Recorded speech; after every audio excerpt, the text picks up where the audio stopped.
ബിൽക്കിസ് ബാനുവിൻ്റെ കേസിൽ സുപ്രീം കോടതി കൽപ്പിച്ച ഏറ്റവും പുതിയ വിധിയാണ് ഇന്നത്തെ പ്രധാന ചർച്ചാ വിഷയം. ബിൽക്കിസ് ബാനുവിൻ്റെ ചരിത്രം നമുക്കെല്ലാവർക്കും ഓർമ്മയുള്ളതാണ്. 2002 മാർച്ച് മാസത്തിൽ ഗുജറാത്തിലെമ്പാടും പടർന്നു പിടിച്ച വലിയ സാമുദായിക കലാപം. അതിൽ വീട് നഷ്ടപ്പെട്ടവരുണ്ട്, പരിക്ക് പറ്റിയവരുണ്ട്, ജീവൻ നഷ്ടപ്പെട്ടവരുണ്ട്, മാനഭംഗത്തിന് ഇരയായവരുണ്ട്, ഒരുപാട് പേരുണ്ട്. വലിയൊരു ഭാഗം മുസ്ലിങ്ങളായിരുന്നു. കുറവല്ലാത്ത സംഖ്യ ഹിന്ദുക്കളും ഈ കലാപത്താൽ ബാധിക്കപ്പെട്ടവരായിട്ട് ഉണ്ട്. ഗുജറാത്ത് വംശഹത്യ എന്നൊക്കെയാണ് ഇതിന് അന്ന് പേര് പറഞ്ഞത്. അതേ തുടർന്ന് വലിയ ഹിന്ദുത്വ വികാരമുണ്ടായി. ആ വികാരത്തിൻ്റെ പുറത്താണ് നരേന്ദ്രമോദി അടുത്ത നിയമസഭാ തെരഞ്ഞെടുപ്പ് ജയിച്ചത്.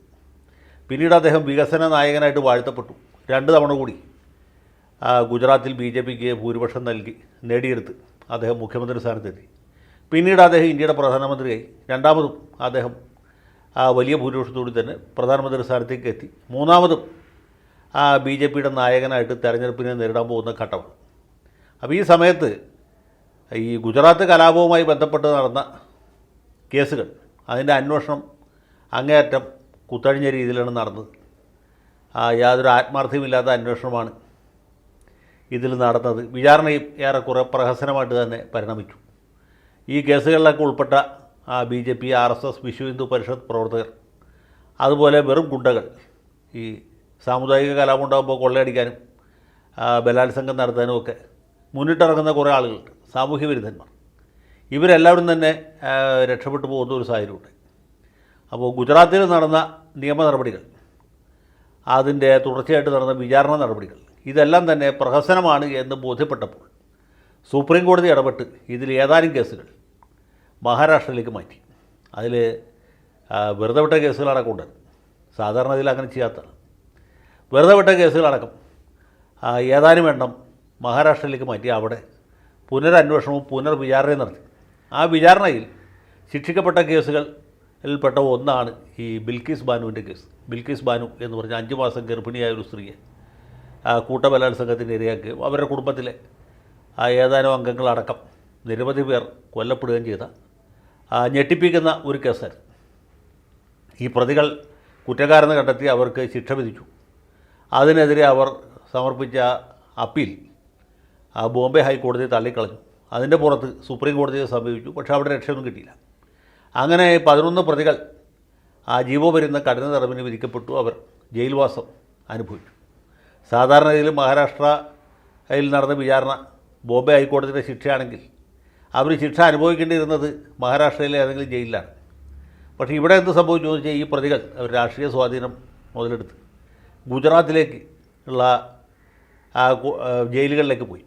ഗുജറാത്തിലെ ജയിലിൽ അവർക്ക് കുറച്ചുകൂടി സൗകര്യം കിട്ടും എന്ന് പ്രത്യേകം പറയേണ്ടതില്ല, കാരണം അവരുടെ സർക്കാരാണ് ഭരിക്കും.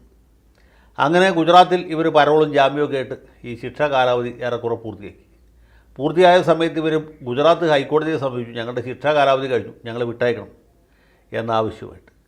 അതിനൊപ്പം തന്നെ സർക്കാരിലെ അപേക്ഷ കൊടുത്തു. സർക്കാരിനോട് പരിഗണിച്ച് വേണ്ടത് ചെയ്യാനായിട്ട് ഹൈക്കോടതി ഉത്തരവിട്ടു. ഹൈക്കോടതിയിൽ എന്ത് പരാതി കൊടുത്താലും ഈ രീതിയിലുള്ള ഉത്തരവുകൾ കൊടുക്കും.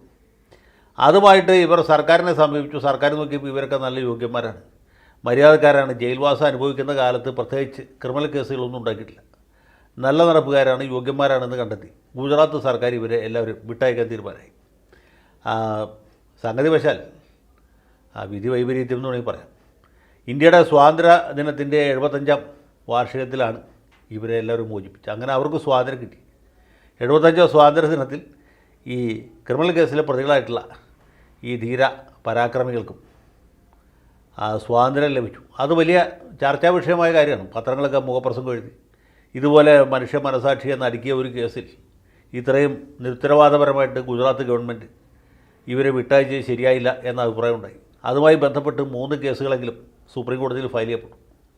ഒന്ന് നമ്മുടെ CPM നേതാവ് സുഭാഷിണി അലി ഫയൽ ചെയ്തതാണ്. മറ്റത് ഈയിടെ ലോക്സഭയിൽ നിന്ന് പുറത്താക്കപ്പെട്ട തൃണമൂൽ കോൺഗ്രസ് അംഗം മൗവ മൊയ്ത്ര ഫയൽ ചെയ്തതാണ്. മൂന്നാമത്തേത് ബിൽക്കിസ് ബാനു തന്നെ ഫയൽ ചെയ്തതാണ്. ഈ 3 ഹർജികളും പരിഗണിക്കുന്ന സമയത്ത് സുപ്രീം കോടതിയിൽ നിന്ന് നിശിതമായ പല പരാമർശങ്ങളുണ്ടായി. മലയാളിയായ ശ്രീ ജസ്റ്റിസ് KM ജോസഫിൻ്റെ ബെഞ്ചിലാണ് ഇത് ആദ്യം പരിഗണിക്കുന്നത്. അദ്ദേഹം ഇത് അനീതിയാണ് എന്ന രീതിയിലുള്ള ചില പരാമർശങ്ങൾ നടത്തി. തുടർന്ന് അദ്ദേഹം റിട്ടയർ ചെയ്ത് പോകുന്നവരെ ഈ എതിർഭാഗം വക്കീൽമാർ, ഗുജറാത്ത് സർക്കാരിൻ്റെ വക്കീൽ അതുപോലെ തന്നെ പ്രതികളുടെ വക്കീലന്മാരുമൊക്കെ ചവിട്ടിപ്പിടിച്ച് അദ്ദേഹം റിട്ടയർ ചെയ്ത് പോകുന്നവരെ കാത്തു സൂക്ഷിച്ചു. അത് കഴിഞ്ഞിട്ട് പക്ഷേ അവർക്ക് ഫലവും ഗുണമൊന്നും കിട്ടിയില്ല. കാരണം ജസ്റ്റിസ് നാഗരത്നയുടെ ബെഞ്ചിലാണ് ഇത് പരിഗണനയ്ക്ക് വന്നത്. അവർ ഈ കാര്യത്തിൽ വളരെ കർക്കശമായ നിലപാട് സ്വീകരിച്ചു. അങ്ങനെ ഈ പ്രതികളെ വിട്ടയച്ച നടപടി തെറ്റാണ് എന്ന് സുപ്രീം കോടതി കണ്ടെത്തി. ഇനിയാണ് നമ്മൾ ശ്രദ്ധിക്കേണ്ട കാര്യം. ബിൽക്കിസ് ബാനുവിന് നീതി കിട്ടി എന്ന് ഇന്ന് രാവിലെ ഏതാണ്ട് 11 മണി മുതൽ ആളുകൾ പറഞ്ഞുകൊണ്ടിരിക്കുന്നുണ്ട്. ഈ നീതിയുടെ അകത്ത് ഒരു വലിയ അപകടം പതിയിരിക്കുന്നുണ്ട്. അതാണ് ഞാൻ പറയാൻ വരുന്നത്. ഇത്രയും പറയാനായിട്ട് എൻ്റെ ആവശ്യമില്ല. ഇനി അങ്ങോട്ടുള്ള കാര്യങ്ങൾ വളരെ പ്രധാനമാണ്. കാരണം കോടതി പറഞ്ഞത് ഈ പ്രതികളെ വിട്ടയച്ചത് ശരിയായില്ല. എന്തുകൊണ്ട്? സാങ്കേതികമായൊരു പ്രശ്നം അതിനകത്തുണ്ട്.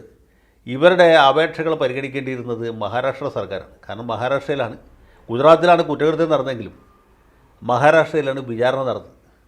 മഹാരാഷ്ട്രയിലെ കോടതിയാണ് അവരെ ശിക്ഷിച്ചത്. അതുകൊണ്ട് ഇവർ മര്യാദക്കാരാണെങ്കിലും ശരിയാണ്, കൊടരാത്തവരാണെങ്കിലും ശരിയാണ്, ഇവർ കോടതിയിൽ നിന്ന് റെമിഷൻ അല്ലെങ്കിൽ ശിക്ഷയളവ് കിട്ടാൻ അർഹരാണെങ്കിലും അല്ലെങ്കിലും ഇത് പരിഗണിക്കേണ്ടിയിരുന്നത് മഹാരാഷ്ട്രയിലെ കോടതിയാണ്, അല്ലാതെ ഗുജറാത്തിലെ കോടതിയല്ല. ഗുജറാത്ത് സർക്കാരുമല്ല. ഗുജറാത്ത് സർക്കാരിന് ഇതിനകത്ത് ഒന്നും ചെയ്യാനില്ല എന്ന് പറയും. 15 ദിവസത്തിനകത്ത് പ്രതികൾ കീഴടങ്ങും. ഇനി ഇവർക്ക് വേണമെങ്കിൽ മഹാരാഷ്ട്ര സർക്കാരിന് അപേക്ഷ കൊടുക്കാം.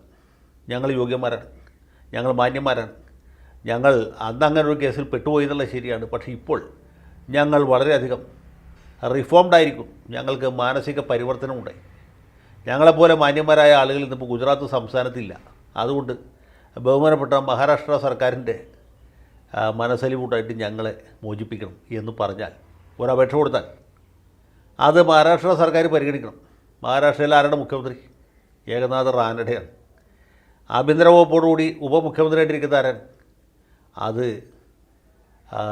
നമ്മുടെ ഫട്നാവിസാണ്, ദേവേന്ദ്ര ഫട്നാവിസ്. അങ്ങനെയുള്ളൊരു സർക്കാർ ആ അപേക്ഷയിൽ എന്ത് തീരുമാനം എടുക്കും എന്നുള്ള കാര്യം ഇത് കാണുന്ന ആളുകൾ ആലോചിച്ച് സ്വയമായിട്ട് തീരുമാനിച്ചാൽ ഞാനൊന്നും പ്രത്യേകം പറയേണ്ടതില്ല. അപ്പോൾ സുപ്രീം കോടതി എന്താ ചെയ്തതെന്ന് വെച്ചാൽ ഇടത്തെ കാലിലെ മന്ത് വലത്തെ കാലിലേക്ക് മാറ്റി എന്ന് മാത്രമേ ഉള്ളൂ. നാറാണത്ത് പ്രാന്തൻ്റെ കഥയിലെ പോലെയാണ്. ഇവരെ ഒരു കാരണവശാലും തുറന്നുവിടാൻ പാടില്ലാത്ത ആളുകളാണെന്ന് സുപ്രീം കോടതി പറഞ്ഞിട്ടില്ല. സുപ്രീം കോടതി പറഞ്ഞത് ഗുജറാത്ത് സർക്കാരിനെ ഈ പ്രതികൾ തെറ്റിദ്ധരിപ്പിച്ചു. അഥവാ ഇവരുടെ പിത്തലാട്ടത്തിൽ ഗുജറാത്ത് സർക്കാർ അബദ്ധം സംഭവിച്ചു, അമളി പിടഞ്ഞു. സത്യത്തിൽ ഗുജറാത്ത് സർക്കാരല്ല പരിഗണിക്കേണ്ടത്, മഹാരാഷ്ട്ര സർക്കാരാണ്. സർക്കാർ പരിഗണിക്കുമ്പോൾ അതിൻ്റെ എല്ലാ വശവും പരിഗണിക്കും എന്ന് പറഞ്ഞാൽ ഇവർ ഏണും കോണും ഒപ്പിച്ച് നല്ലൊരു പരാതി എഴുതി കൊടുക്കുകയും അത് സർക്കാർ അഡ്വക്കേറ്റ് ജനറലിൻ്റെയോ മറ്റോ നിയമോപദേശത്തിൻ്റെ അടിസ്ഥാനത്തിൽ ഇവർക്ക് അനുകൂലമായിട്ട് വിധിക്കുകയും ചെയ്താൽ, ഇവരെ തുറന്നു വിട്ടാൽ പിന്നെയും സുപ്രീം കോടതിയിൽ കേസ് നടത്താം. മൗവ മൊയ്ത്രയും സുഭാഷിണി അലിയും ഒക്കെ ഉള്ളിടത്തോളം കാലം കേസ് നടത്തുന്നതിന് പ്രയാസമൊന്നുമില്ല. പക്ഷേ ആത്യന്തികമായിട്ട് എന്ത് സംഭവിക്കും എന്ന കാര്യം നമ്മൾ ആലോചിച്ചാൽ മതി. ഇപ്പോൾ ഇതാണ് ഇവിടെ നടപ്പാകുന്ന നീതി എന്ന് മാത്രമേ ഞാൻ പറയാൻ ഉദ്ദേശിച്ചുള്ളൂ. നമ്മുടെ നാട്ടിൽ ഈ നിയമവ്യവഹാരങ്ങളിലൊക്കെ സംഭവിക്കുന്നൊരു കാര്യമാണ്. വളരെ കൊല്ലം കേസ് നടത്തി അതിൽ വിധി കിട്ടിക്കഴിയുമ്പോൾ ആ കിട്ടുന്ന വിധിയിൽ യാതൊരു കഴമ്പുമില്ല എന്ന അവസ്ഥയിലേക്ക് കാര്യങ്ങളെത്തും. അപ്പോൾ ഈ കേസിലും അത് തന്നെയാണ് സംഭവിച്ചിട്ടുള്ളത്. എണ്ണി പറയാൻ ഇനി ഒരുപാട് ഉദാഹരണങ്ങളുണ്ട്. നിങ്ങളെ ബോറടിപ്പിക്കേണ്ട എന്ന് വിചാരിച്ച് ഇവിടെ നിർത്തുകയാണ്. നമ്മുടെ രാജ്യം ഇനി ഉത്തരോത്തരം അഭിവൃദ്ധി പ്രാപിക്കട്ടെ എന്ന് മാത്രം പറഞ്ഞുകൊണ്ട് അവസാനിപ്പിക്കുന്നു. ജയ് ഹിന്ദ്.